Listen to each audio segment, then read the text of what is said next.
Well, Magnus, are we ready? Are you ready? Let's get it.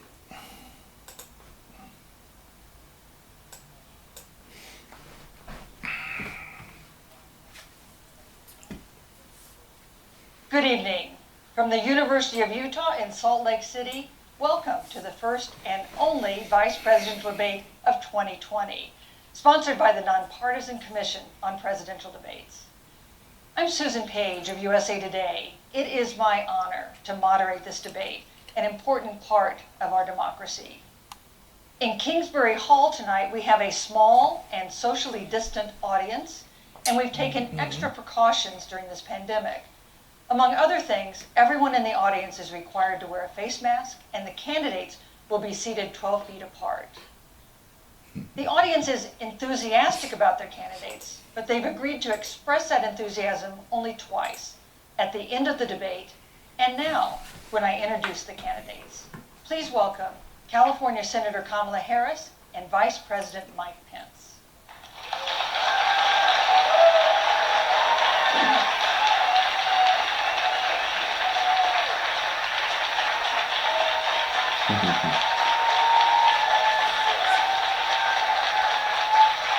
She reminds me of the Rochettes wife, just a little bit.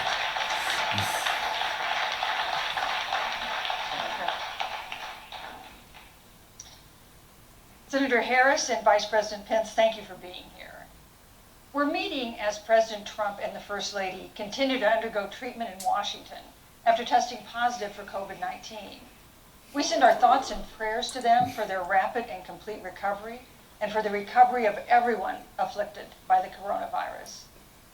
The two campaigns and the Commission on Presidential Debates have agreed to the ground rules for tonight. I'm here to enforce them on behalf of the millions of Americans who are watching. One note, no one in either campaign or at the Commission or anywhere else has been told in advance what topics I'll raise or what questions I'll ask. This 90-minute debate will be divided into 9 segments of about 10 minutes each. There's glass I'll between begin a segment them, by posing a question to each but of I you. don't see any Sometimes the glass same between question, her and sometimes them. a different question on the same topic. You will then have 2 minutes to She can answer speak toward without them. interruption by me And- or the other candidate. But, Then we'll take 6 minutes or so to discuss the issue. okay. At that I point, personally although there will always don't be care. more to say, we'll move on to the next topic. We want a debate that Maybe is lively, she's so far away. but Americans also droplets couldn't deserve possibly touch a them. discussion that is civil. These are tumultuous times, Civil. but we can and will have a respectful exchange I was civil. about the big issues I was. facing our nation. Let's begin with the ongoing pandemic that has cost our country so much. Senator Harris, the coronavirus is not under control. Over the past week, Johns Hopkins reports that 39 states have had more COVID cases over the past 7 days than in the week before. 9 states have set new records. Even if a vaccine is released soon, the next administration will face hard choices. What would a Biden administration do in January and February that a Trump administration wouldn't do? Would you impose new lockdowns for businesses and schools and hotspots? A federal mandate to wear masks? You have 2 minutes to respond without interruption. Thank you, Susan. Well, the American people have witnessed what is the greatest failure of any presidential administration in the history of our country. And here are the facts. 210,000 dead people in our country in just the last several months. Over 7 million people who have contracted this disease. 1 in 5 businesses closed. We're looking at frontline workers who have been treated like sacrificial workers. We are looking at over 30 million people who in the last several months had to file for unemployment. And here's the thing. On January 28th, the Vice President and the President were informed about the nature of this pandemic. They were informed that it's lethal in consequence, that it is airborne, Taking them notes. that it will affect young people, and that it would be contracted because it is airborne. And they knew what was happening, and they didn't tell you. Can you imagine if you knew on January 28th, as opposed to March 13th, what they knew, what you might have done to prepare? They knew and they covered it up. The president said it was a hoax. They minimized the seriousness of it. The president said, you're on one side of his ledger if you wear a mask, you're on the other side of his ledger if you don't. And in spite of all of that, today they still don't have a plan. They still don't have a plan. Well, Joe Biden does. And our plan is about what we need to do around a national strategy for contact tracing, for testing, for administration of the vaccine, and making sure that it will be free for all. That is the plan that Joe Biden has and that I have, knowing that we have to get a hold of what has been going on, and we need to save our country. And Joe Biden is the best leader to do that, and frankly, this administration has forfeited their right to re-election based on this. Thank you, Senator Harris. Vice President Pence, more than 210,000 Americans have died of COVID-19 since February. The U.S. death toll as a percentage of our population is higher than that of almost every other wealthy nation on earth. For instance, our death rate is 2.5 times that of Canada next door. You head the administration's coronavirus task force. Why is the U.S. death toll as a percentage of our population higher than that of almost every other wealthy country? And you have 2 minutes to respond without interruption. Susan, thank you. And I want to thank the Commission and the University of Utah for hosting this event. And Senator Harris, it's a privilege to be on the stage with you. And our nation has gone through a very challenging time this year. But I want the American people to know that from the very first day, President Donald Trump has put the health of America first. Before there were more than 5 cases in the United States, all people who had returned from China, President Donald Trump did what no other American president had ever done. And that was he suspended all travel from China, the second largest economy in the world. Now, Senator Joe Biden opposed that decision. He said it was xenophobic and hysterical.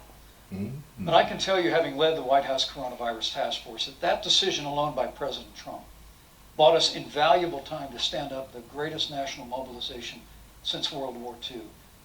And I believe it saved hundreds of thousands of American lives. Because with that time, we were able to reinvent testing. More than 115 million tests have been done to date. We were able to see to the delivery of billions of supplies so our doctors and nurses had the I love hearing resources them that go were back and needed. forth. And we began really before the month of Those make February good was ours to points. develop a vaccine and to develop medicines and therapeutics that are saving lives all along the way. And under President Trump's leadership, Operation Warp Speed, we believe we'll have literally tens of millions of doses of a vaccine before the end of this year. The reality is, when you look at the Biden plan, it reads an awful lot like what President Trump and I and our task force have been doing every step of the way. And quite frankly, when I look at their plan that talks about advancing testing, creating new PPE, developing a vaccine, it looks a little bit like plagiarism, which is something Joe Biden knows a little bit about.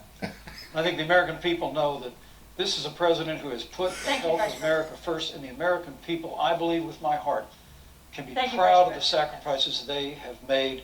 It's saved countless American lives. Senator Harris, would you like to respond? Absolutely. Whatever the vice president is claiming the administration has done, clearly it hasn't worked. When you're looking at over 210,000 dead bodies in our country, American lives that have been lost, families that are grieving that loss. And you know, the vice president is the head of the task force and knew on January 28th how serious this was. And then thanks to Bob Woodward, we learned that they knew about it. And then when that was exposed, the vice president said, when asked, well, why didn't y'all tell anybody? He said, because the president wanted people to remain calm. Well, let's get no, but Susan, this is important. Susan, I want to add, Mr. Vice President, I'm speaking. I'm speaking. Yeah, you So can have 15 I more wanna- seconds, and then we'll give the Vice President Thank a chance you. to So I respond. want to ask the American people, how calm were you when you were panicked about where you're going to get your next roll of toilet paper? How calm were you when your kids were Starting sent to get home from spicy. school and you didn't know when they could go back? How calm Thank were you. you Thank when you, your Senator children Harris. couldn't see your parents because you were afraid they could kill them?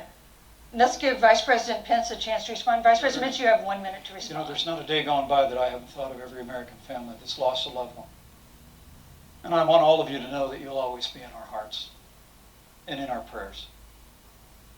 But when you say what the American people have done over these last 8 months hasn't worked, that's a great disservice to the sacrifices the American people have made. I'm referring The to reality, the if I may finish that, the reality is Dr. Fauci said everything that he told the president in the Oval Office, the president told the American people. Now, President Trump, I will tell you, has boundless confidence in the American people, and he always spoke with confidence that we'd get through this together. But when you say it hasn't worked, when Dr. Fauci and Dr. Birx and our medical experts came to us in the second week of March, they said if the president didn't take the unprecedented step of shutting down roughly half of the American economy, that we could lose 2.2 million Americans.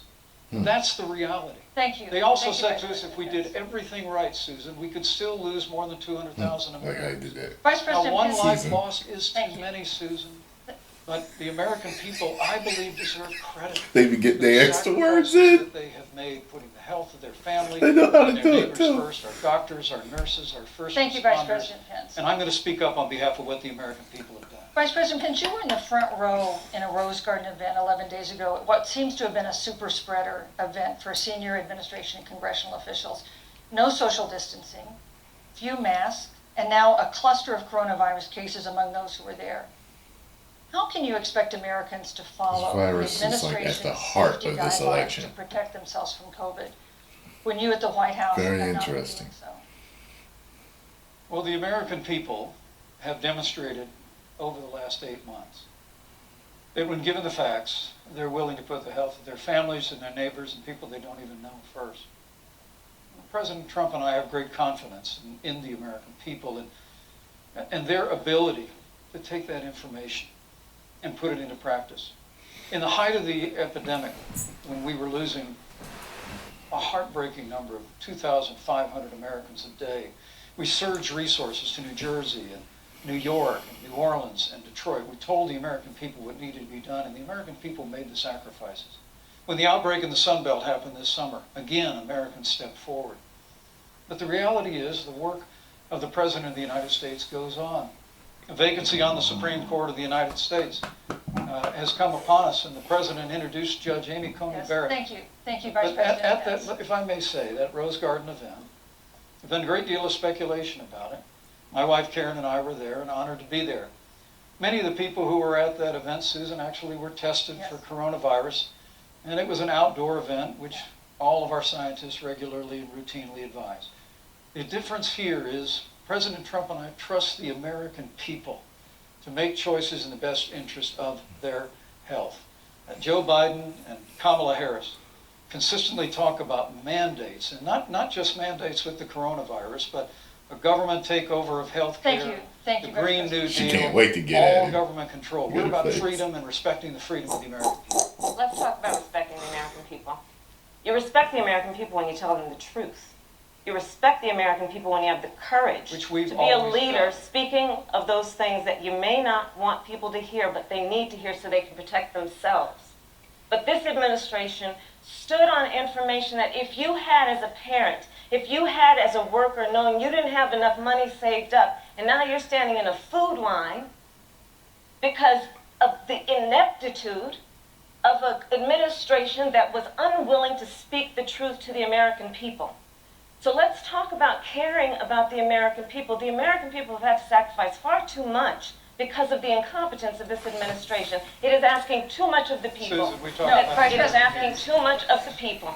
That they would not be equipped with the information they need to help themselves to protect Susan, their the parents President- and No, their I'm sorry. children. Kamala Harris, Senator Harris, I'm sorry. That's fine, I'm Kamala. No, you're Senator Harris. It's for me. very interesting to me to For life watch to get these back to now. normal, Dr. Anthony Fauci and other experts say that most of the people who can be vaccinated need to be vaccinated.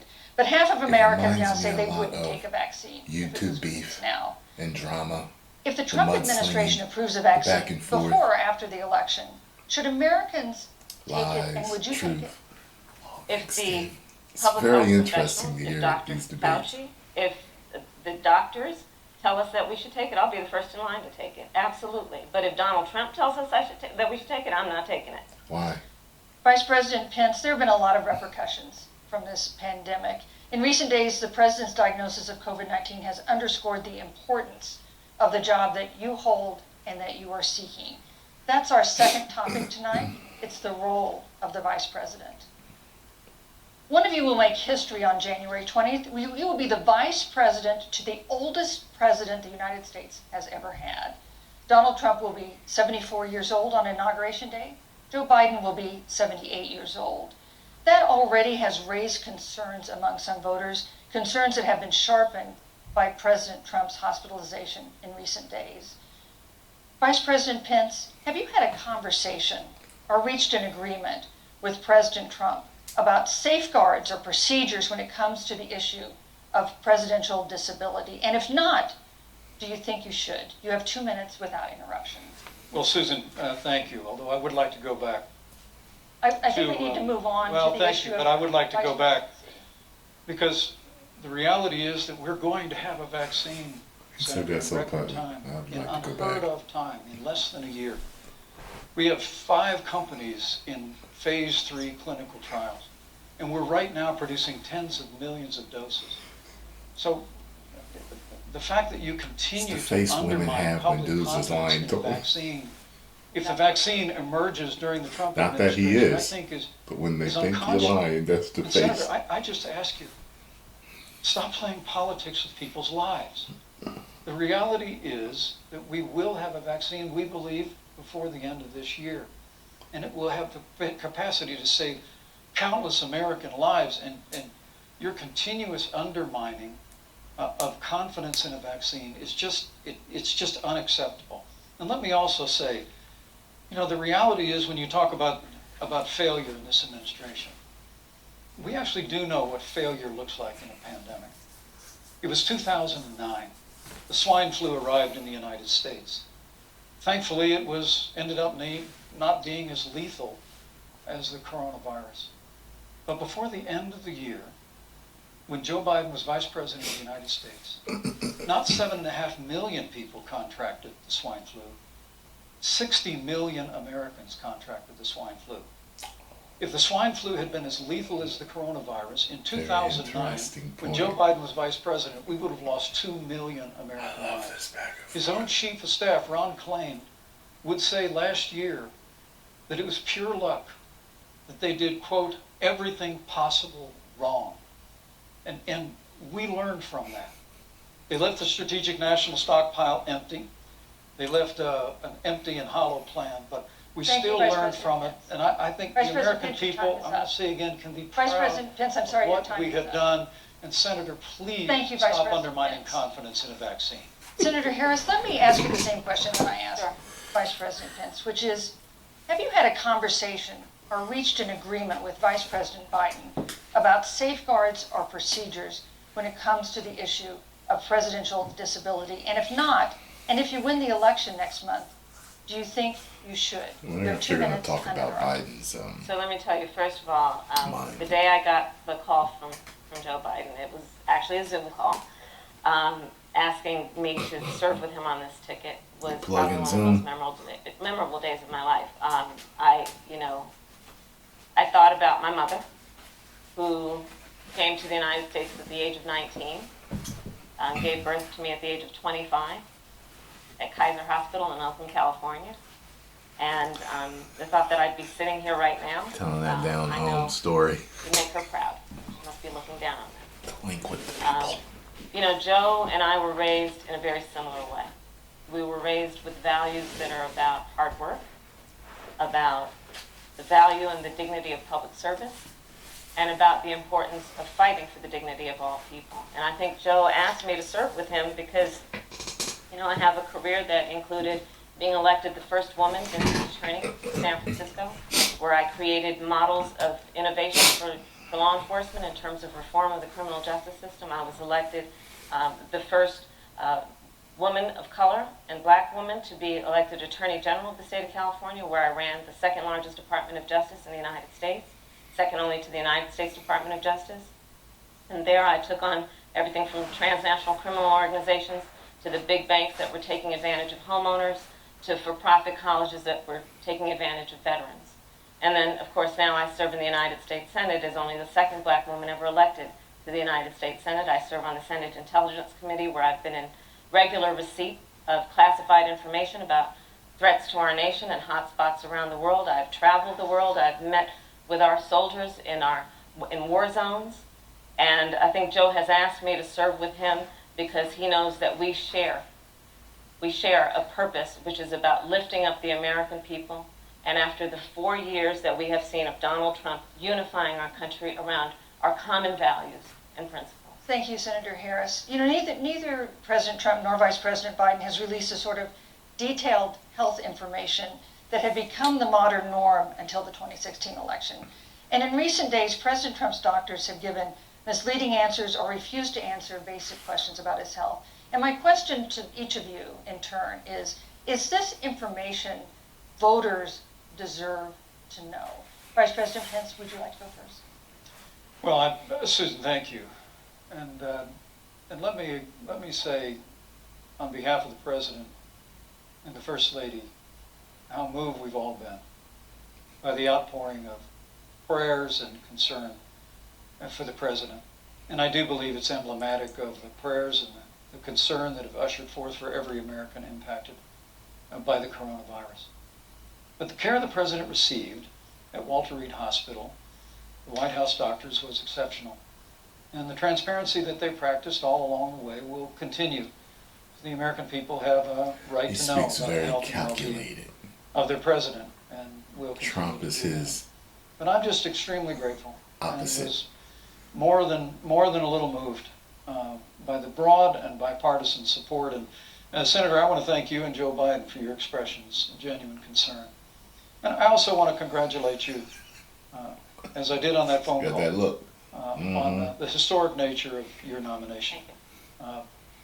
I never expected to be on this stage 4 years ago, so I know the feeling. But the reality is we've got an election before the American people in the midst of this challenging year. And the stakes have never been higher, but I think the choice has never been clearer. I want to give Senator Harris a chance to respond to the same question I asked, which is, do voters have a right to know more detailed health information about presidential candidates, and especially about presidents, especially when they're facing some kind of challenge? Absolutely, and that's why Joe Biden has been so incredibly transparent, and certainly by contrast, the president has not, both in terms of health records, but also let's look at taxes.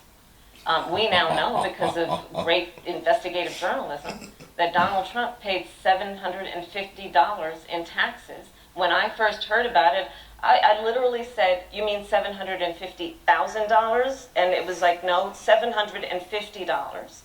We now know Donald Trump owes and is in debt for $400 million. And just so everyone is clear, when we say in debt, it means you owe money to somebody. And it'd be really good to know who the President of the United States, the Commander-in-Chief, owes money to, because the American people have a right to know what is influencing the President's decisions. And is he making those decisions on the best interest of the American people, of you, or self-interest? So, Susan, I'm glad you asked about transparency, because it has to be across the board. Joe has been incredibly transparent over many, many years. The one thing we all know about Joe, he puts it all out there. He is honest, he is forthright. Here's the But deal. Donald Trump, on the other hand, has been about covering up everything. Thank you, Senator Harris. I want to give you a chance to respond, Vice President. Well, look, I respect the fact that Joe Biden spent 47 years in public life. I respect your public service as well. Thank you. The American people have a president who's a businessman, who's a job creator, who's paid tens of millions of dollars in taxes, payroll taxes, property taxes. He's created tens of thousands of American jobs. And the president said those public reports are not accurate.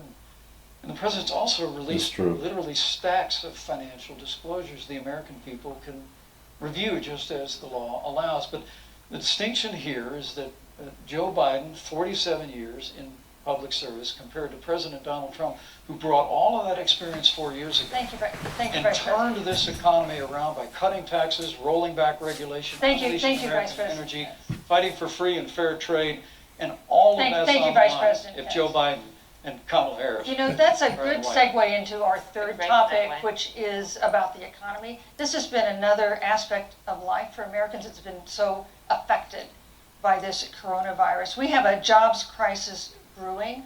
On Friday, we learned that the unemployment rate had declined to 7.9% in September, but the She doesn't job appear growth to had be stalled, taking and that was anyone's before side. the latest round of layoffs and furloughs in the airline industry at Disney and elsewhere.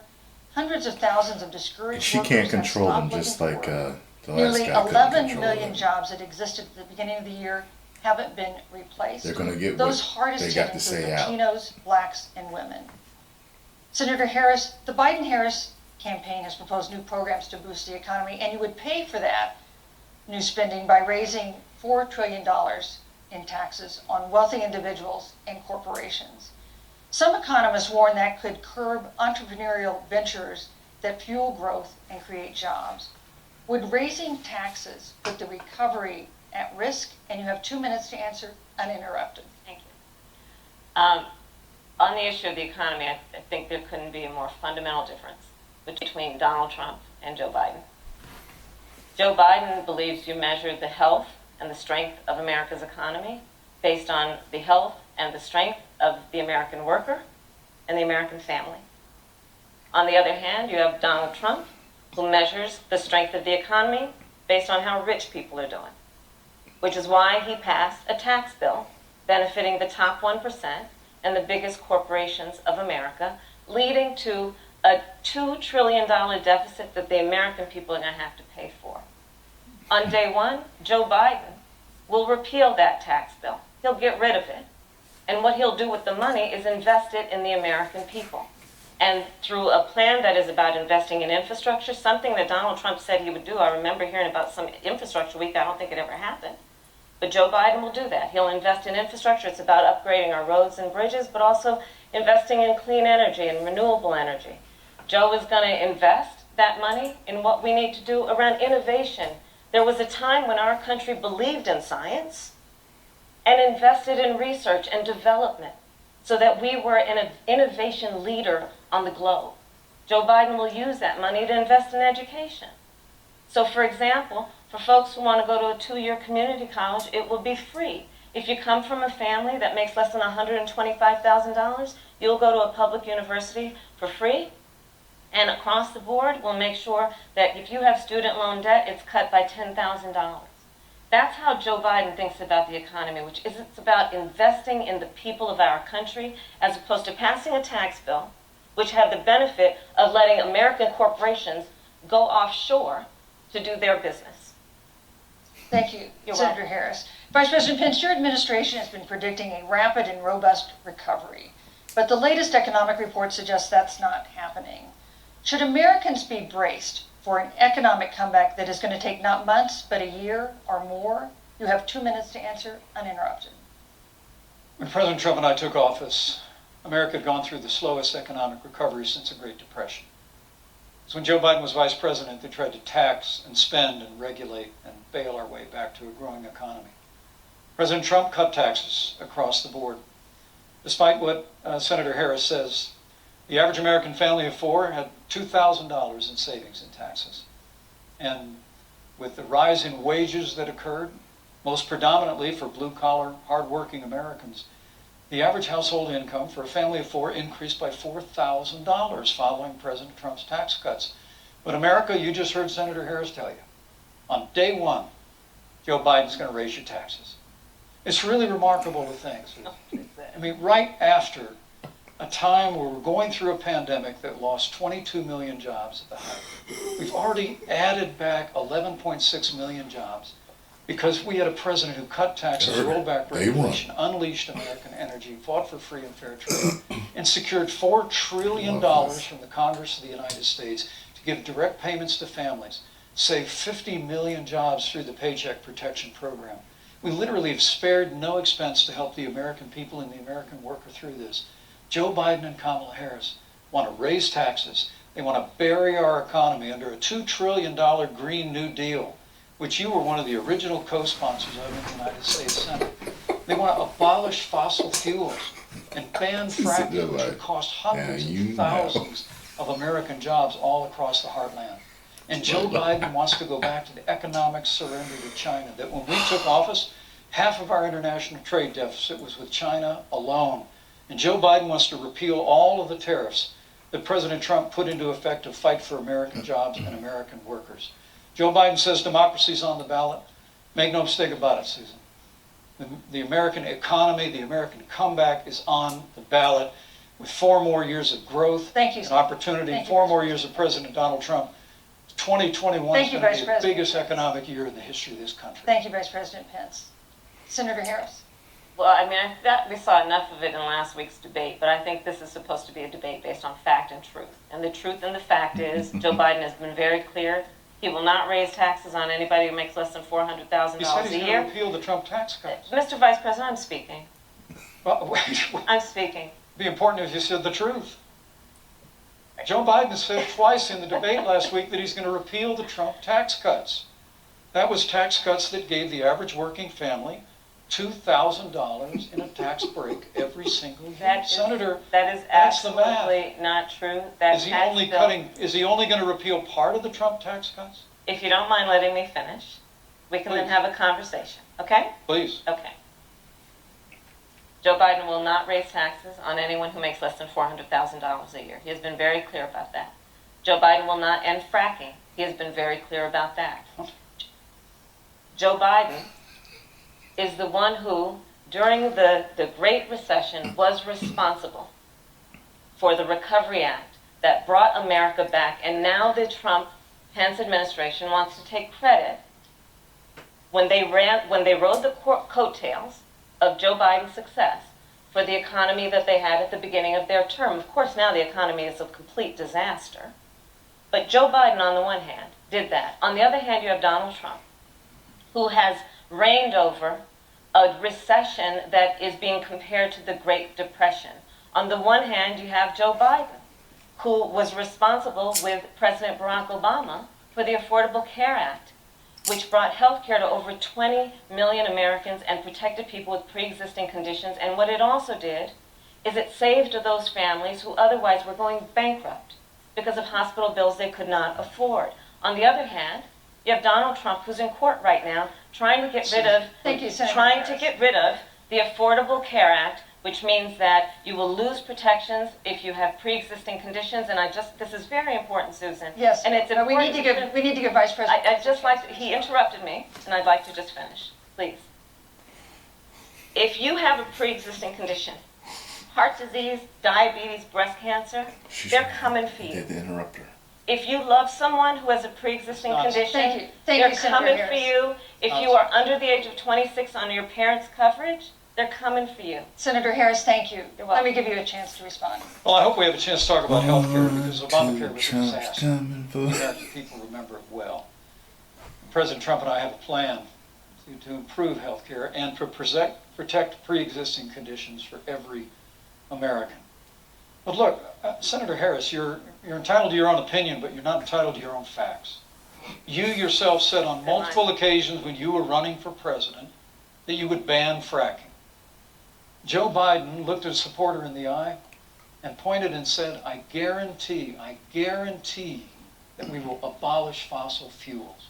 They have a $2 trillion version of the Green New Deal, Susan, that your newspaper, USA Today, said really wasn't that very different from the original Green New Deal.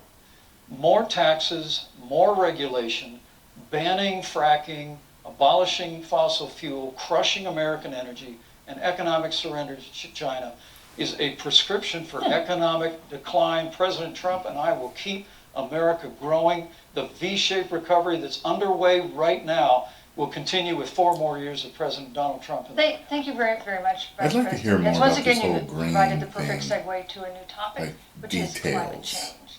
And Vice President Pence, I'd like to pose the first question. Isn't it good to get off fossil fuels? This year we've seen record-setting hurricanes in the South. Another one, Hurricane Delta, is now threatening the Gulf. And we have seen record-setting wildfires in the West. Do you believe as the scientific I guess they're community saying has if you get off concluded fossil fuels, that it's man-made a climate lot of change taxes has to made get into. I wildfires don't know, bigger, whatever. hotter, and more deadly, and have made hurricanes wetter, slower, and more damaging. You have 2 minutes uninterrupted. Thank you, Susan. Well, first, I'm very proud of our record on the environment and on conservation. According to all of the best estimates, our air and land are cleaner than any time ever recorded. Our water is among the cleanest in the world.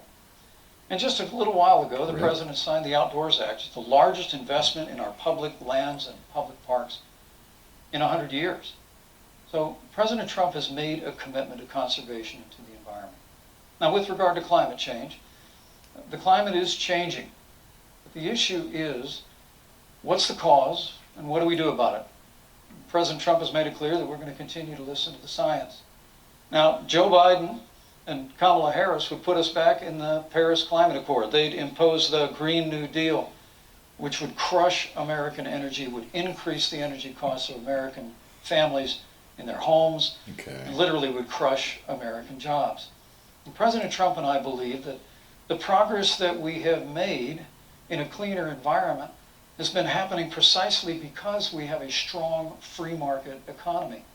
You know, what's remarkable is the United States has reduced CO2 more than the countries that are still in the Paris Climate Accord, but we've done it through innovation.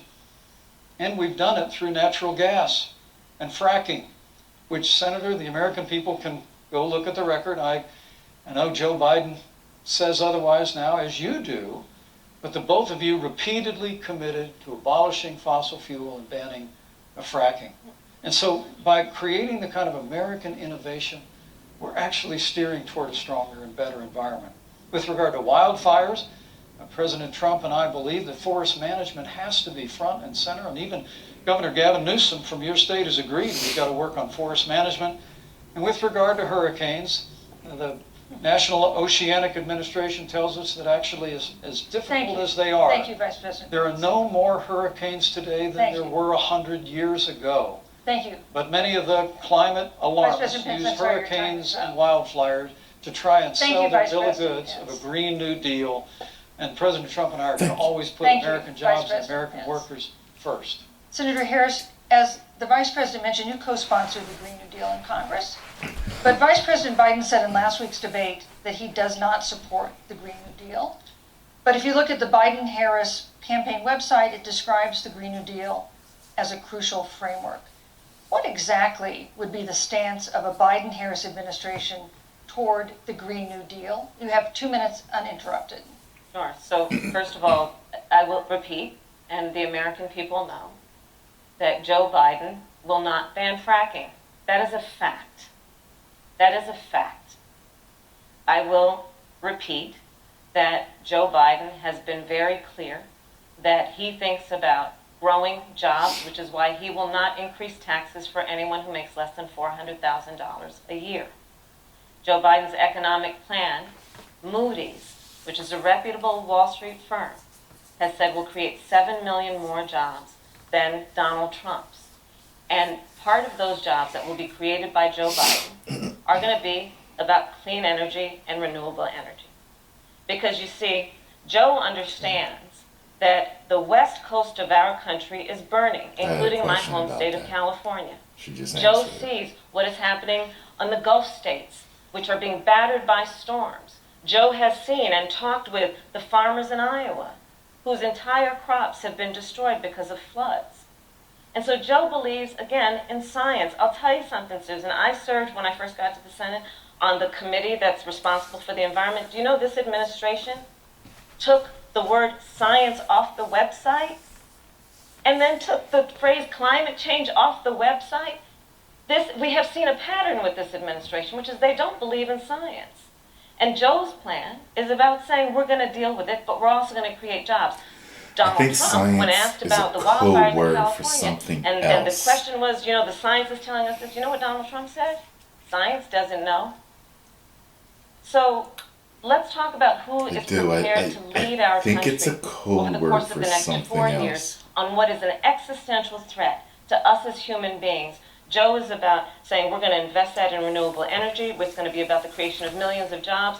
We will achieve net zero emissions by 2050, carbon neutral by 2035. Joe has a plan. This has been a lot of talk from the Trump administration, and really it has been to go backward instead of forward. We will also re-enter the climate agreement with pride. Senator Harris just said that climate change is an existential threat. Vice President Pence, do you believe that climate change poses an existential threat? As I said, Susan, the climate is changing. We'll follow the science.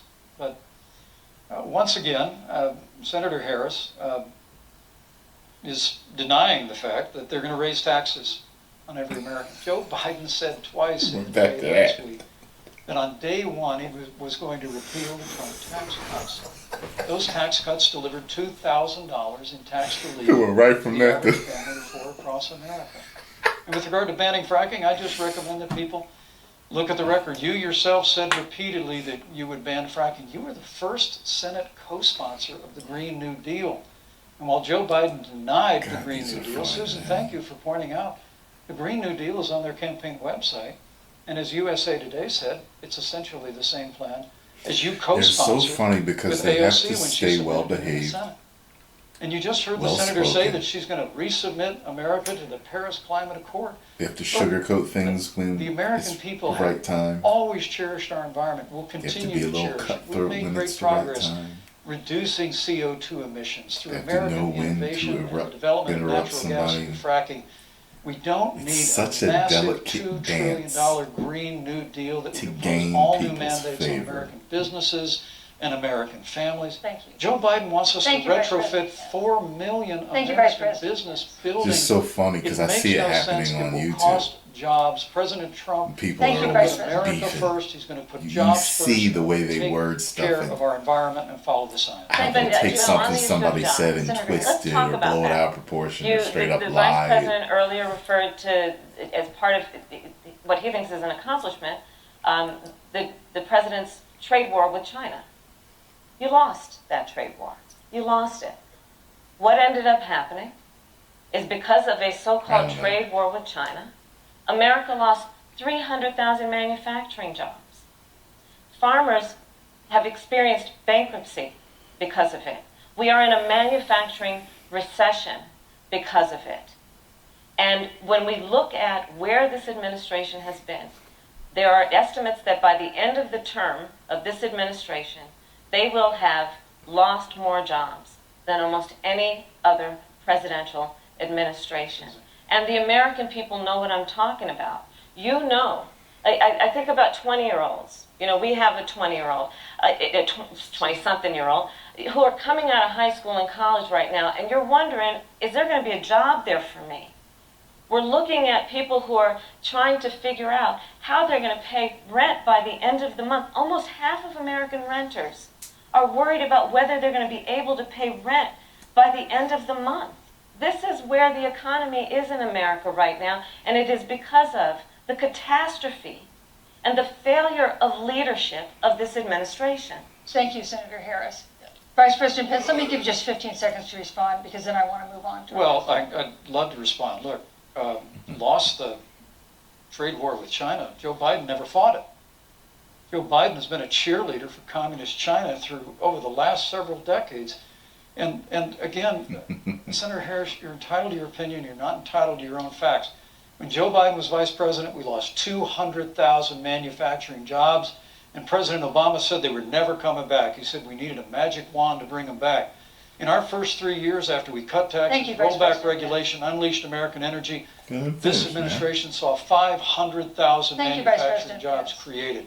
And that's exactly the kind of growth we're going to continue to Okay. see as we bring our nation through Thank you, Vice this President. pandemic. Mr. The Green New Thank you, Deal, your Vice massive President new Pence. mandates, your Paris Climate Accord, it's going to kill jobs this time just like it killed jobs. I'd Susan, like to- I just need to respond very Like briefly. 15 please. seconds and Thank then you, we'll move thank you. Joe Biden is responsible for saving America's auto industry, and you voted against it. So let's set the record straight. Thank you.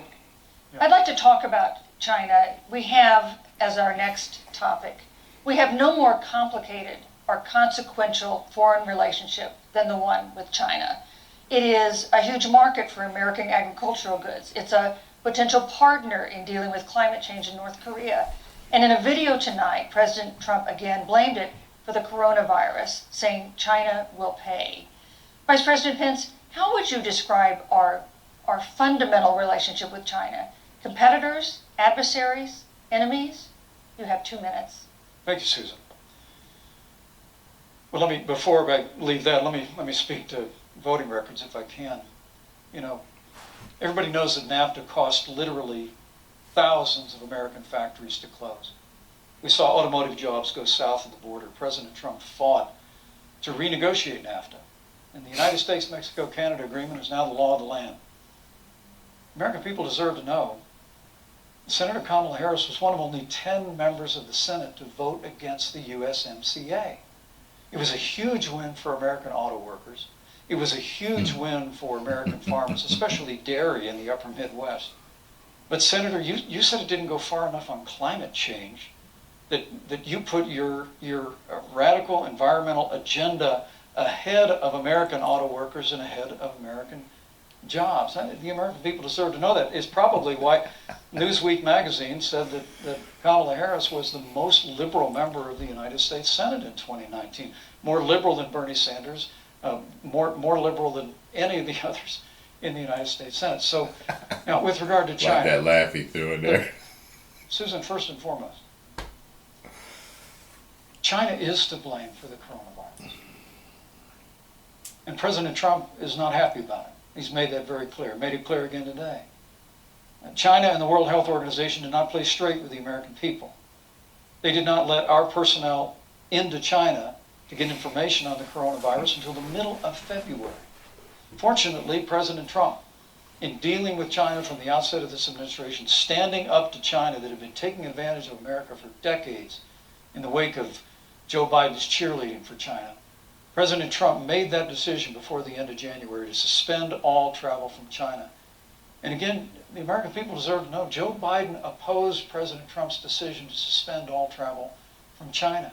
He said it was hysterical. He said it was Thank you, Vice President xenophobic. Pence. But President Trump has Vice President stood Pence, up your to time is China. up. We're going to continue to stand strong. Thank you, Vice President Pence. We want to improve the relationship, but we're going to level the playing field, and we're going to hold Vice President China Pence. accountable for what they did to America. Is this how they all go? Thank you. This is my first Senator time. Harris, This is let my me ask you second the time same watching the debate. question that I asked the Vice President. How would you describe Do our they all fundamental go like relationship this? with China? Are we competitors, adversaries, enemies? You'll have 2 minutes uninterrupted. Susan, the Trump administration's perspective and approach to China has resulted in the loss of American lives, American jobs, and America's standing.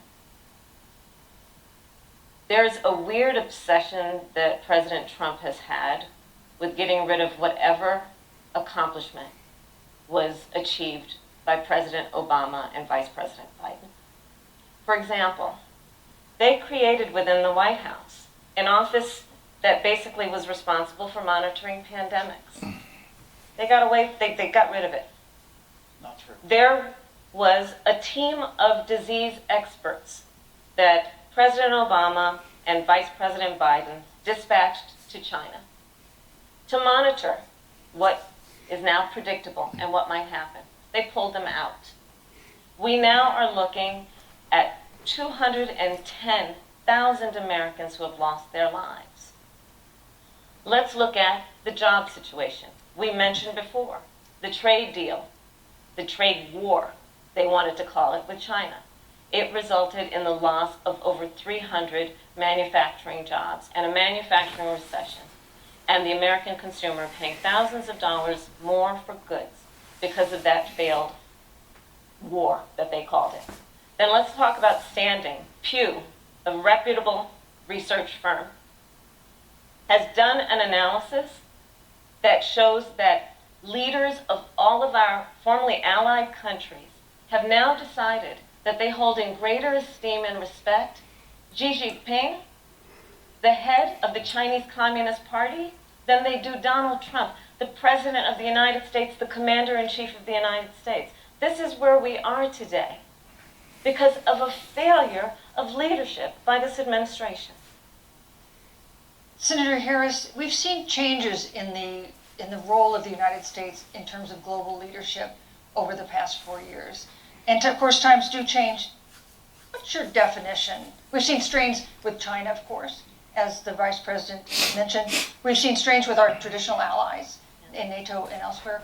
What is your definition of the role of American leadership in 2020? So, Joe is, I love talking with Joe about a lot of these issues. And, Joe, I think he said it quite well. He says, foreign policy, it might sound complicated, but really it's relationships. So just think about it as relationships. And so we know this in our personal and professional relationships. You got to keep your word to your friends.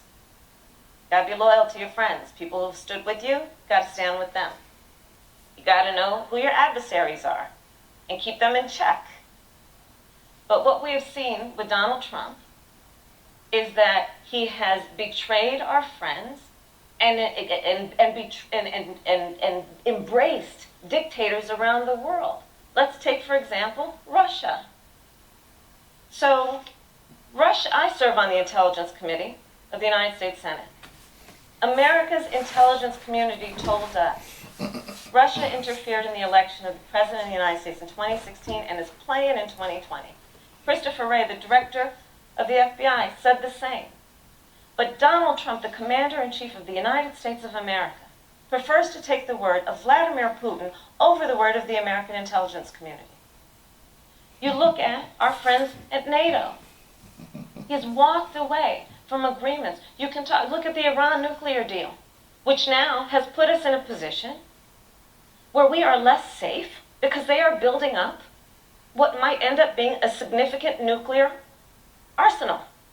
We were in that deal, guys. We were in the Iran nuclear deal with friends, with allies around the country. And because of Donald Trump's unilateral approach to foreign policy, coupled with his isolationism, he pulled us out and has made America less safe. So, Susan, it's about relationships.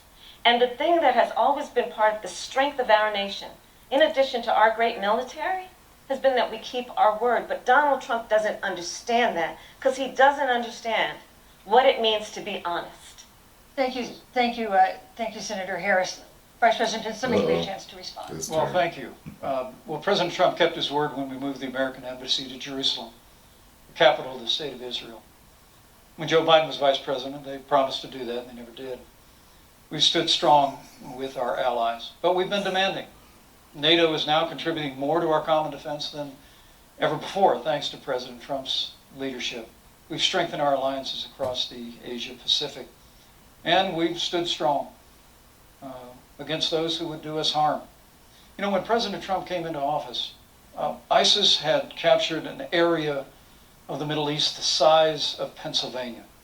But President Trump unleashed the American military, and our armed forces destroyed the ISIS caliphate and took down their leader al-Baghdadi without one American casualty. Al-Baghdadi was responsible for the death of thousands. But notably, America's hearts today are with the family of Kayla Mueller, the parents of which are here with us tonight in Salt Lake City. Today, two of the ISIS killers responsible for Kayla Mueller's murder were brought to justice in the United States. Jihadi John was killed on the battlefield along with the other beetle. The reality is that when Joe Biden was vice president, we had an opportunity to save Kayla Mueller. It breaks my heart to reflect on it, but the military came into the Oval Office, presented a plan. They said they knew where Kayla was. Baghdadi had held her for 18 months, abused her mercilessly before they killed her. But when Joe Biden was vice president, they hesitated for a month. And when armed forces finally went in, it was clear she'd been moved 2 days earlier. And her family says with a heart that broke the heart of every American that if President Donald Trump had been president, they believe Kayla would be alive today. Thank you, Vice Look, President. we destroyed the ISIS caliphate. And you talk about re-entering the Iran nuclear deal. I mean, the last administration transferred $1.8 billion to the leading state sponsor Thank you, Vice of President terrorism. Pence. President Donald Trump got us out of the deal. Thank you, Vice President Pence. And when Qasem Soleimani was traveling to Baghdad Thank you, to do Vice harm President to Americans, President Donald Trump took Thank you, him Vice out. President Pence. And America is safer, our allies are safer, and the American people know President Donald Trump will never Thank you, Vice President take Pence. action. I would like to give Senator Harris a chance to respond, but not at such great length, because of course there are other topics we want to talk But about. I would like equal time. Yes, Thank you. please go ahead. First of all, to the Mueller family, I know about your daughter's case, and I'm so sorry. I'm so sorry. What happened to her is awful, and it should have never happened. And I know Joe feels the same way. And I know that President Obama feels the same way. But you mentioned Soleimani. Let's start there. So after the strike on Soleimani, there was a counter strike on our troops in Iraq. And they suffered serious brain injuries. And do you know what Donald Trump dismissed them as? Headaches. And this is about a pattern of Donald Trump's, where he has referred to our men who are serving in our military as suckers and losers. Donald Trump, who went to Arlington Cemetery and stood above the graves of our fallen heroes and said, what's in it for them? Because of course, he only thinks about what's in it for him. Let's take what he said about John McCain, a great American hero. And Donald Trump says he doesn't deserve to be called a hero because he was a prisoner of war. And this is very important when you want to talk about who is the current commander-in-chief and what they care about and what they don't care about. Public reporting that Russia had bounties on the heads of American soldiers. And you know what a bounty is? It's somebody puts a price on your head and they will pay it if you are killed. And Donald Trump had talked at least 6 times to Vladimir Putin and never brought up the subject. Joe Biden would never do that. Thank you. Joe Biden would hold Russia to account for any threat to our nation's security or to our troops who are sacrificing their lives for the sake of our democracy and our safety. Thank you, Senator Harris. This is such an important issue, but we have other important issues as well. And Susan, I want to make sure we have a chance I to really have talk to about. respond to that. Look, she has... 15 seconds, because Well, I gotta we're have trying more to than keep. that. Look. Well, I'm sorry, but Vice President, Look, but you've had more time than she's had so far. The slanders against President Donald Trump regarding men and women of our armed forces are absurd. I'm sorry, Vice My President son is Pence. a captain in the United Yes. States Marine Corps. My son-in-law is deployed in the United States Navy. I can So assure all difficult of for you, her. with sons and daughters serving in our military, President Donald Trump not only respects but reveres all of those who serve in our armed forces, and any suggestion otherwise is ridiculous. But Let thank me you, also Vice say, President Pence. the Vice American President Pence, people deserve- you know, Susan, Vice the President American Pence, people I deserve didn't, to know Vice President that- Pence, I did not, They excuse can't me, deny. Susan, the I did American not people create deserve the to know rules for tonight. Joe Biden Your and Trump- campaigns agreed to the rules for tonight's I- debate with the Commission on Presidential Debates. I'm here to enforce them, which involves moving from one topic to another, giving roughly equal time to both of you, Go right which is what I'm trying very hard to do. Go right ahead. So I want to go ahead and move to the next topic, which I was gonna is say, an important one, it's very as hard the for last her. topic was, and that is the Supreme Court. On Monday, the Senate Judiciary If I Committee did a is debate, scheduled to it'd be open 4 hours hearings long, on Amy 'cause Coney Barrett's I'd be sitting nomination there to the laughing Supreme and Court. letting Senator them Harris, go at you'll be it. there as a member of the committee. Hey, go Her ahead now. confirmation You would want to say submit something else, the right? court's Go conservative ahead. majority and make it likely open to more abortion restrictions, even to overturning the landmark Roe v. Wade ruling. Access to abortion would then be up to the states. Vice President Pence, you're the former governor of Indiana. If Roe v. Wade is overturned, what would you want Indiana to do? Would you want your home state to ban all abortions? You have 2 minutes, uninterrupted. Well, thank you for the question, but I'll use a little bit of my time to respond to that very important issue before.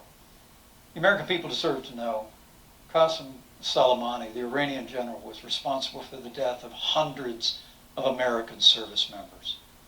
When the opportunity came, we saw him headed to Baghdad to kill more Americans. President Trump didn't hesitate. And Qasem back. Soleimani is gone. But you deserve to know that Joe Biden and Kamala Harris actually criticized the decision to take out Qasem Soleimani. It's really inexplicable. But with regard to Joe Biden, it's explainable. Because history records that Joe Biden actually opposed the raid against Osama bin Laden. It's absolutely essential that we have a commander-in-chief who will not hesitate to act to protect American lives and to protect American service members, and that's what you have in President Donald Trump. Now, with regard to the Supreme Court of the United States, let me say President Trump and I could not be more enthusiastic about the opportunity to see Judge Amy Coney Barrett become Justice Amy Coney Barrett. Now, she's a brilliant woman, and she will bring a lifetime of experience and a sizable American family to the Supreme Court of the United States. And our hope is, in the hearing next week, unlike Justice Kavanaugh received with treatment from you and others, that we hope she gets a fair hearing. And we particularly hope that we don't see the kind of attacks on her Christian faith that we saw before.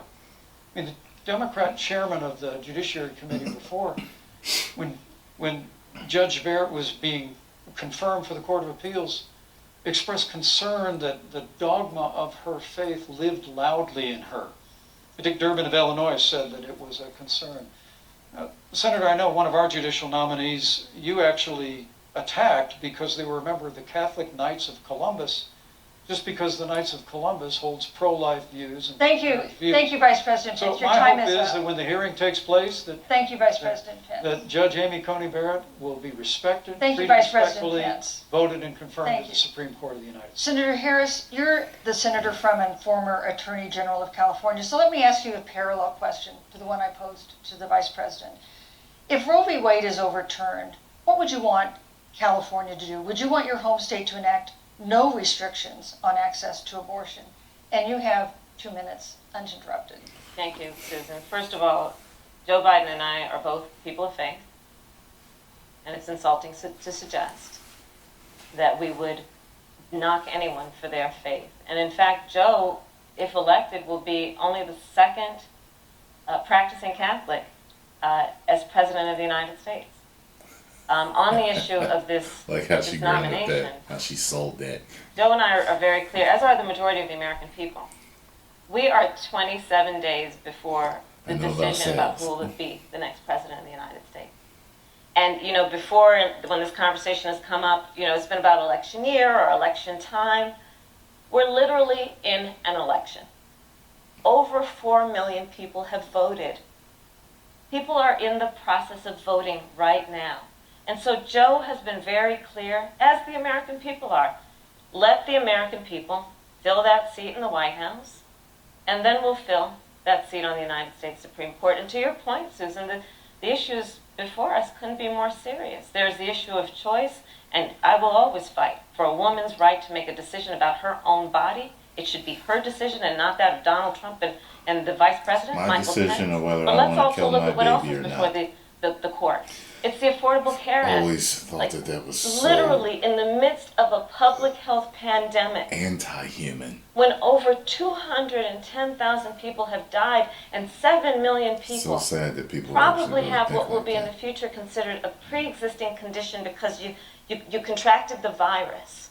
Donald Trump is in court right now trying to use get rid of the the rape Affordable argument. Care Act. And I Less said than it before, 1% and of it bears abortions are repeating. from people that have been This raped. means that there will be no more protections if they win for people with pre-existing conditions. This means that over 20 million people will lose your coverage. It means that if you're under the age of 26, you can't stay on your parents' coverage anymore. And here's the thing. The contrast couldn't be more clear. They're trying to get rid of the Affordable Care Act. Joe Biden is saying, let's expand coverage. Let's give you a choice of a public option or private coverage. Let's bring down premiums. Senator Let's Harris. lower Medicare eligibility to 60. Thank you, Senator. That's true leadership.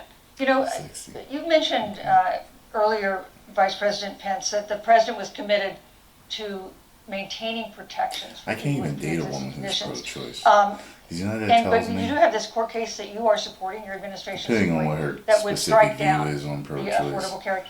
The I'll let the president rape says, one go a little President bit, Trump says that but he's going to protect people with pre-existing money, conditions, but he has not finances, all explained that other stuff. how he would do that. Women And that are was one of usually the more toughest nuts to nurturing than crack men. when they were passing the It shows Affordable me a Care Act. So true tell us lack specifically, of how that would your nurturing administration nature protect Americans with that pre-existing that men conditions love have so much access in to a affordable warm-hearted insurance woman if the Affordable Care Act as is a struck part down? of your humanity is gone. Well, in thank you, my- Susan, but the way let I me just feel, say, like, addressing your How very could first you be question, so inhumane? I couldn't be kill more your proud to serve as child? vice president to a president who stands without apology I for could the sanctity never date a of woman life. that was pro-choice like that. I'm pro-life.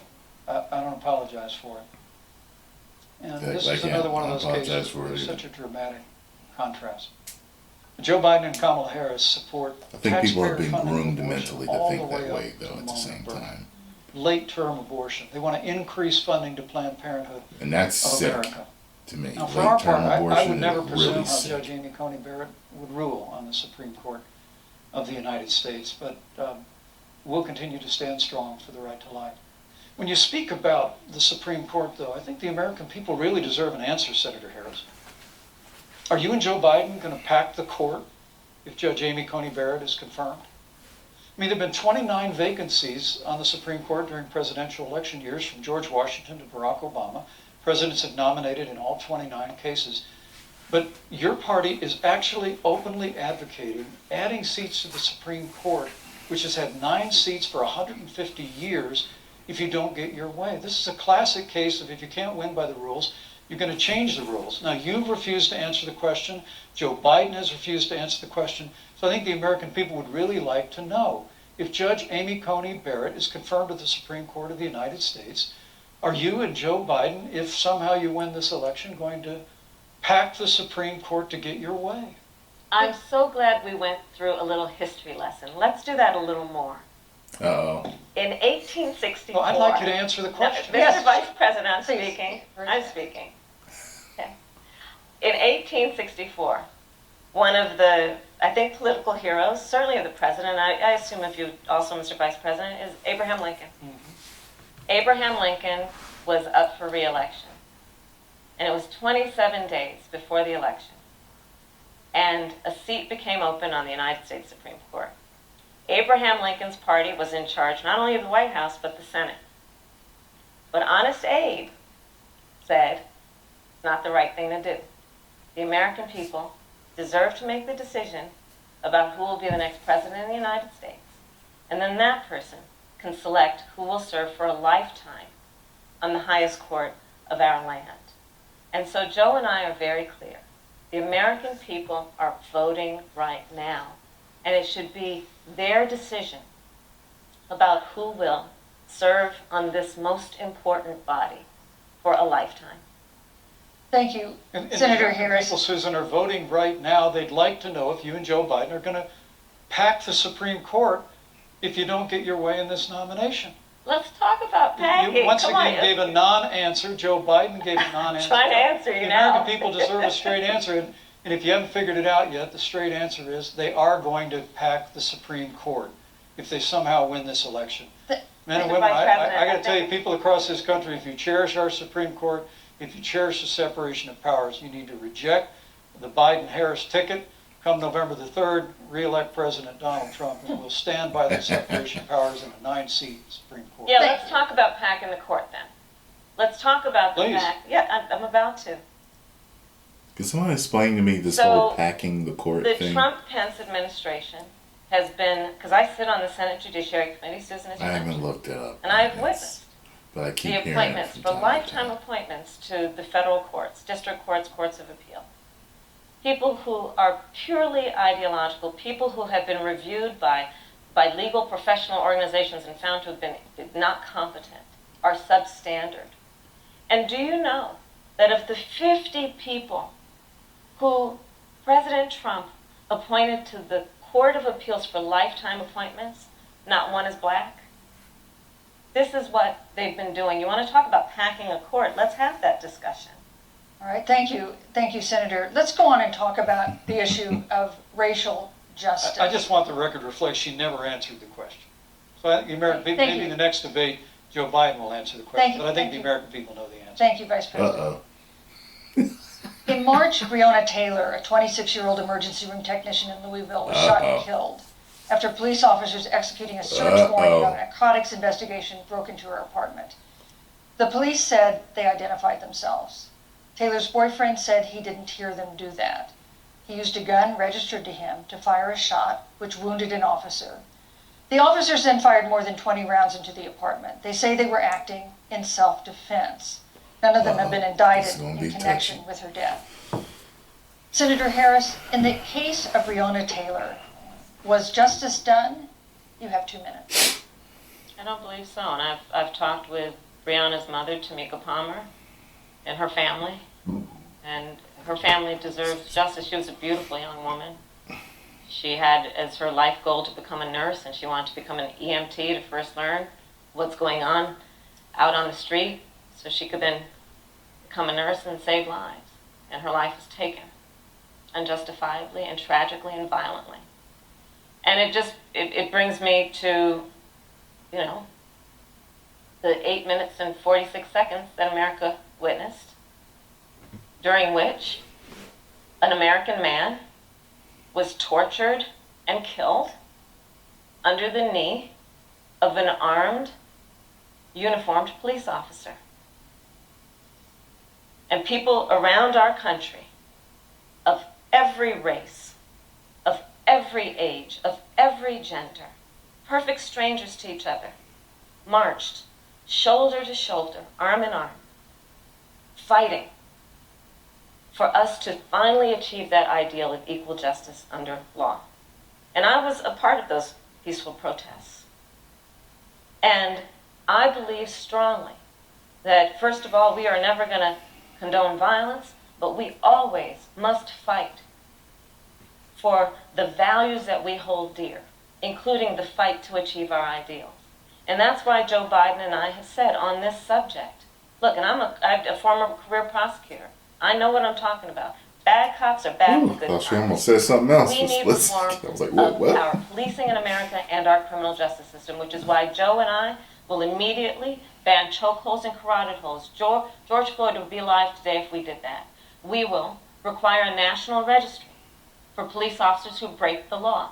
We will, on the issue of criminal justice reform, get rid of private prisons and cash bail, and Thank we you. will decriminalize marijuana, and Thank you, Senator Harris. we will expunge the records of those who have Thank you, been Senator convicted Harris. of marijuana. This is Thank the you, time Senator for Harris. leadership on a tragic, tragic issue Senator Of Harris, of your time unarmed is up. black people in America who have Thank you, been killed. Senator Harris.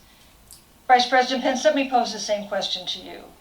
In the case of Breonna Taylor, was justice done? You have 2 minutes, uninterrupted. Well, our heart breaks for the loss of any innocent American life. And the family of Breonna Taylor has our sympathies. Well, where's this going? But I trust our justice system, a grand jury that refused the evidence. And it really is remarkable that as a former prosecutor, you would assume that an impaneled grand jury looking at all the evidence got it wrong. But you're entitled to your opinion, Senator. I think, look, and with regard to George Floyd, there's no excuse for what happened to George Floyd. Justice will be served. But there's also no excuse for the rioting and looting that followed. I mean, it really is astonishing. Flora Westbrook is with us here tonight in Salt Lake City. Just a few weeks ago, I stood at what used to be her salon. It was burned to the ground by rioters and looters. And Flora is still trying to put her life back together.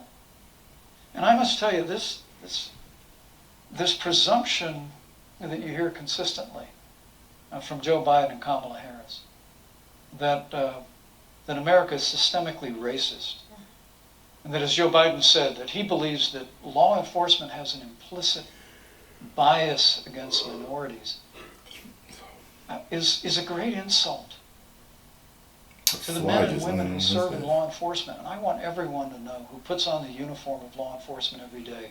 That's interesting. President Trump and I Most stand people are going to be with talking you. about that. And it is remarkable that when Senator Tim Scott tried to pass a police reform bill, brought together a group of You Republicans see and so many Democrats, jokes Senator on Harris, that.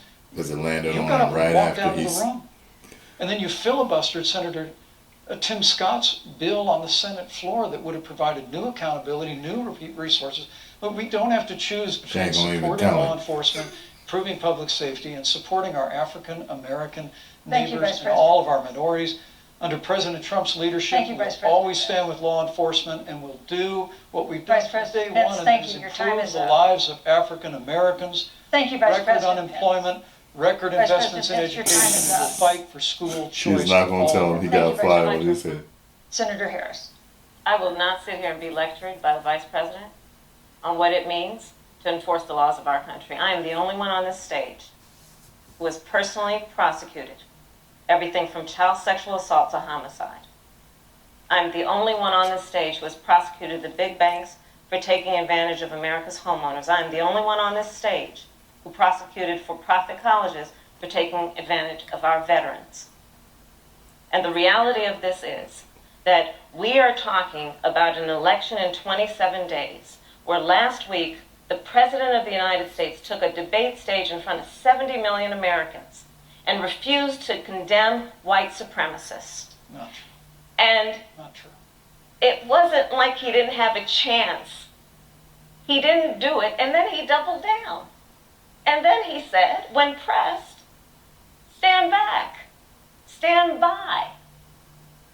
And this is a part of a pattern of Donald Trump's. He called Mexicans rapists and criminals. He instituted as his first act a Muslim ban. He, on the issue of Charlottesville, where people were peacefully protesting the need for racial justice, where a young woman was killed, and on the other side there were neo-Nazis carrying tiki torches, shouting racial epithets, anti-Semitic slurs. And Donald Trump, when asked about it, said there were fine people on both sides. This is who we have as the President of the United States. And America, you deserve better. Joe Biden will be a president who brings our country together Senator Harris. and recognizes the beauty in our diversity and the fact that we Senator all Harris, have thank so you. much more in common than what's It's like the separating. battle of the Vice hype President men. Pence, let me give you Yeah, a man. minute to respond. Thank you, Susan. I appreciate that very much. I Battle think of this the is one of the wingmen. things that makes people Sorry, dislike the wing media so persons. much in this country, Susan, is that you selectively edit, just like Senator Harris did, comments that President Trump and I and others on our side of the aisle make.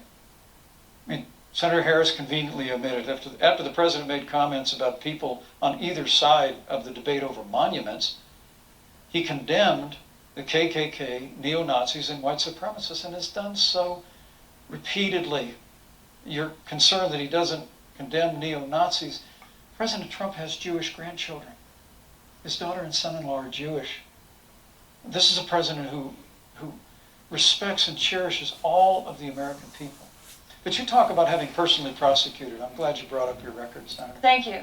But I really need to make this point.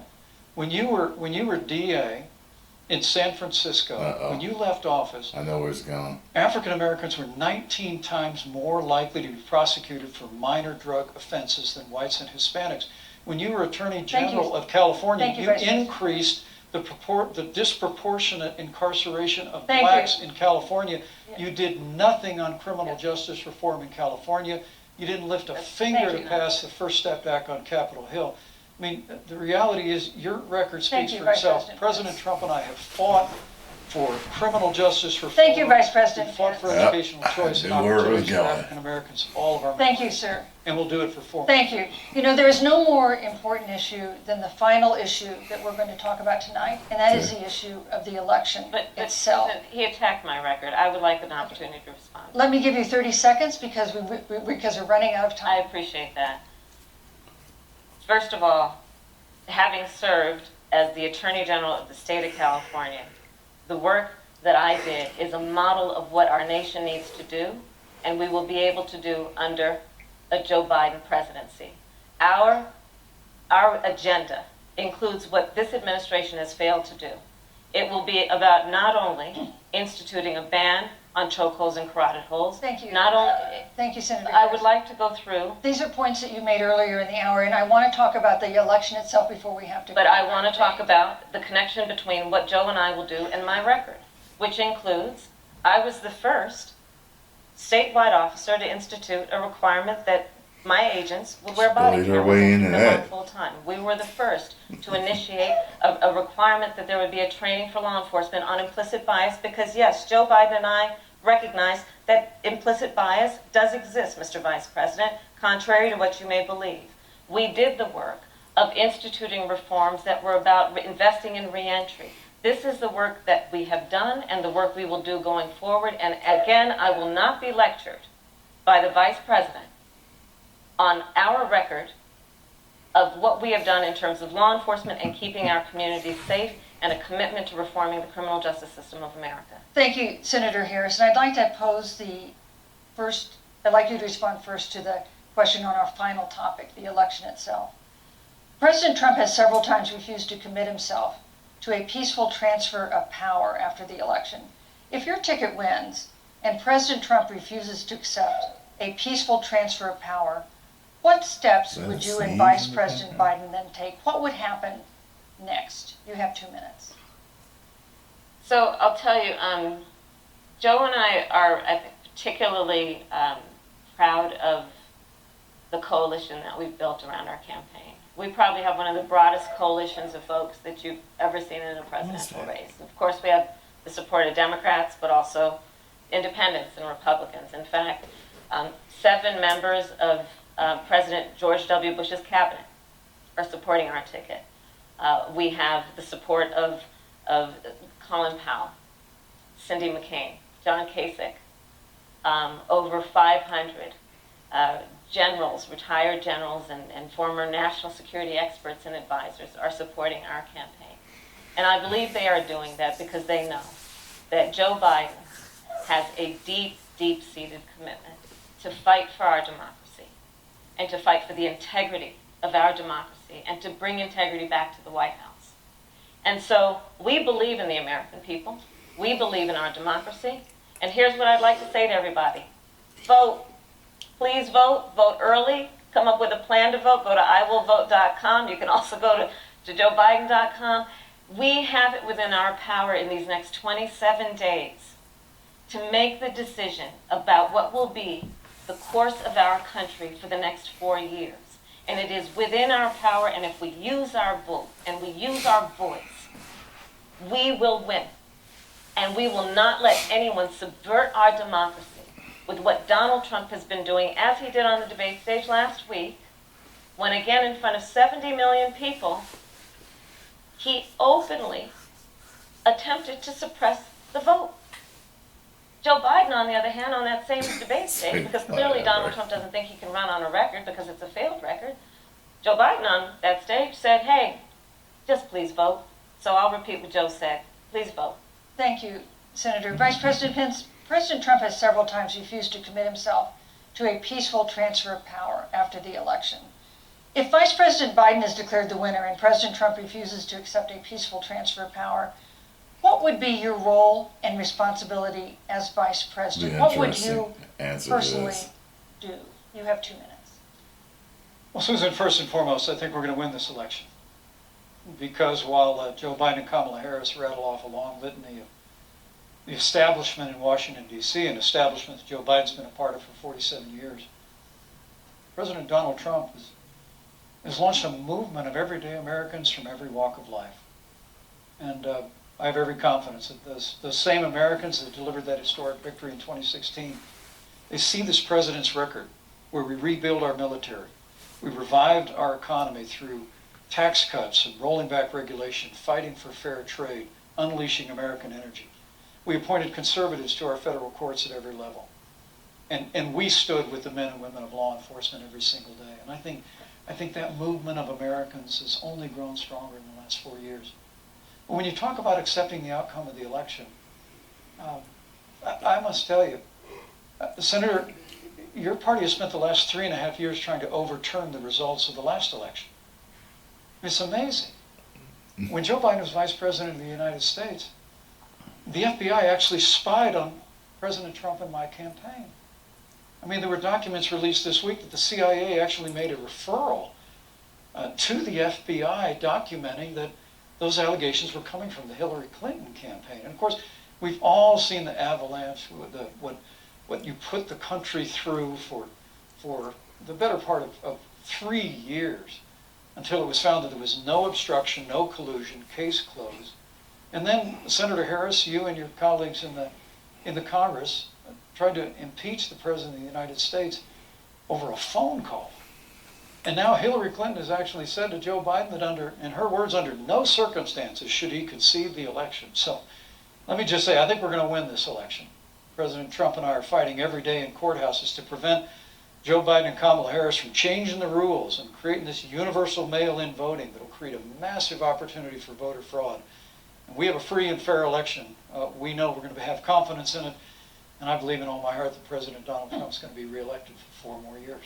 You know, I've written all the questions that I've asked tonight, but for the final question of the debate, I'd like to read a question that someone else wrote. The Utah Debate Commission asked students in the state to write essays about what they would like to ask you. And I want to close tonight's debate with the question posed by Brecklin Brown. She's an 8th grader at Springville Junior High in Springville, Utah. And here's what she wrote. Trying to get the family, man. When I watch the news, all I see is arguing between Democrats and Republicans. When I watch the news, all I see is citizen fighting against citizen. When I watch the news, all I see are 2 candidates from opposing parties trying to tear each other down. If our leaders can't get along, how are the citizens supposed to get along? And then she added, your examples could make all the difference to bring us together, end quote. So to each of you in turn, I'd like you to take 1 minute and respond to Brecklin. Vice President Pence, you have 1 minute. Brecklin, it's a wonderful question. And let me just commend you for taking an interest in public life. I started following the news when I was very young. And in America, we believe in a free and open exchange of debate. And we celebrate that. And it's how we've created literally the freest and most prosperous nation That's how we in the do history it. of the world. We fight. We try to nicely fight. Debate our... Don't assume that what issues. you're seeing on your local news networks is synonymous with the American people. You know, I look at the relationship between Justice Ruth Bader Ginsburg, the late justice who we just lost from the Supreme Court, and the late Justice Antonin Scalia. They were on polar opposites on the Supreme Court of the United States. One very liberal, one very conservative. But what's been learned since her passing was the 2 of them and their families were the very closest of friends. I mean, here in America, we can disagree. We can debate vigorously, as Senator Harris and I have on this stage tonight. But when the debate is over, we come together as Americans. And that's what people do in big cities and small towns all across this country. So I just want to encourage you. But I want to tell you that we're going to work every day to have government as good as our people. And the American people each and every day love a good debate. We love a good argument. But we always come together and are always there for one another. Thank you. In times of need. And we've especially learned that Thank you, through Mr. the Vice President. difficulties of this year. Senator Harris, what would you say to Brecklin? First of all, I love hearing from our young leaders. And when I hear her That'd be words, extra when I hear nice to your answer words, these Brecklin, questions, 'cause it's I the know our kids. future is bright because it is that perspective on who we are and who we should be. You can't say nothing mean. That is a sign of leadership and is something we should all aspire to be. And that, that brings me to Joe. Joe Biden, one of the reasons that Joe decided to run for president is after Charlottesville, which we talked about earlier. It so troubled him and upset him like it did all of us, that there was that kind of hate and division. What propelled Joe to run for president was to see that over the course of the last 4 years, what Brecklin described has been happening. Joe has a long-standing reputation of working across the aisle and working in a bipartisan way. And that's what he's going to do as president. Joe Biden has a history of lifting people up and fighting for their dignity. You have to know Joe's story to know that Joe has known pain He has known suffering, and he has known love. And so, Brecklin, when you think about the future, I do believe the future is bright. And it will be because of your leadership, and it will be because we fight for each person's voice through their vote, and we get engaged in this election because you have the ability through your work and through eventually your vote Thank you, to Senator determine Harris. the future of our country and what its leadership Answers. looks These like. two answers gonna confuse Thank that little you, girl. Senator Harris. Thank you, Vice President Pence. Thank you so much for being with us tonight. We want to thank also the University of Utah for its Don't confuse their hospitality. parents, though. And most of all, our thanks to all the Americans who watched this debate tonight. Again, our best wishes for a quick recovery to President Trump, the First Lady, and everyone who is battling COVID-19. The second presidential debate is next week on October 15th, a town hall style debate in Miami. We hope you'll join us then. Good evening. Good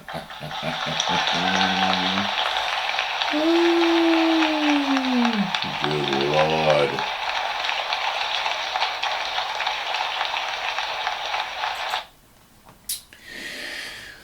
My friends. Oh my goodness. This one was actually very entertaining too. Like, I might say it was as entertaining as the first debate. In a different way though. I think I'm gonna start watching more debates. Oh God. Y'all know I stay neutral. I've always explained that. And some of you have your views on that and whatever. A lot of you agree with me. And I appreciate that.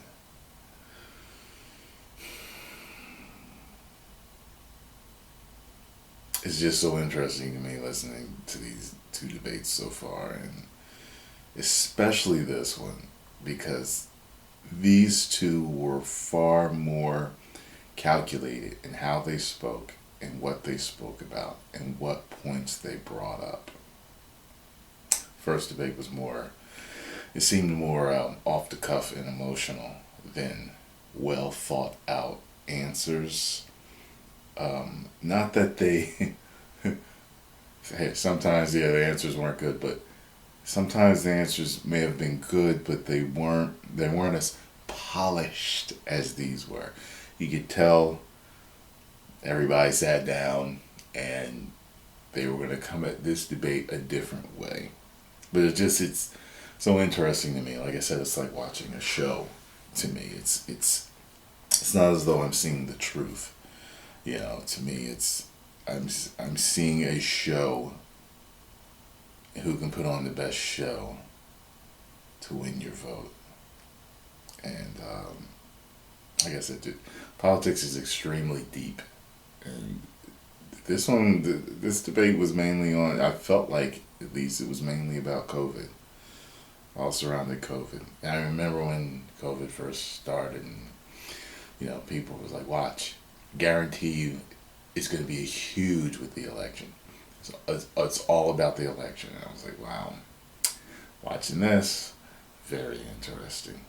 And they have their other points about stuff, but I felt like it was all about Trump and what he did about COVID and COVID this and China and COVID and whatever. I will continue to watch these, you guys, because I know you like to hear my opinions on these.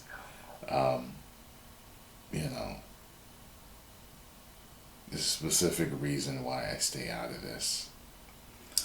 And I just can't see myself participating with. I feel like no one can know all the issues.